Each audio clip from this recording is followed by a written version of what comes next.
merayakan HUT Kota Makassar ke-414 tahun, pada tahun ini ada banyak kegiatan maupun cara yang dapat dilakukan. Salah satunya dengan mengenakan pakaian adat khas Kota Makassar sebagai wujud kebanggaan akan kota berjuluk angin mamiri ini. Seperti yang dilakukan oleh para siswa dari SD Impres Malengkeri II.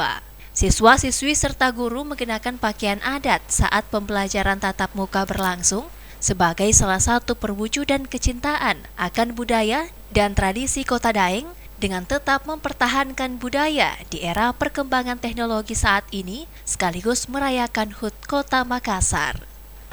Ini guru-guru dan siswa memakai baju adat karena ini untuk memperingati hari jadi Kota Makassar yang ke-414. Ada juga yang tidak pakai baju adat, yang memang tidak sempat, yang belum punya, tetap atau tidak mengira, tetap pakai baju sekolah, tapi itu kecil, sedikit. Kenapa Ki pakai baju adat hari ini?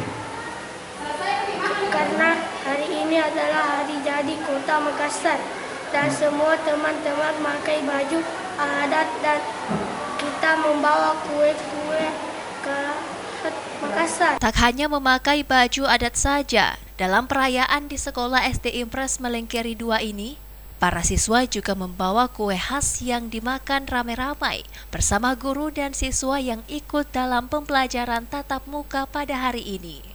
Ilham Cepi, Fajar TV dan Fajar Radio melaporkan.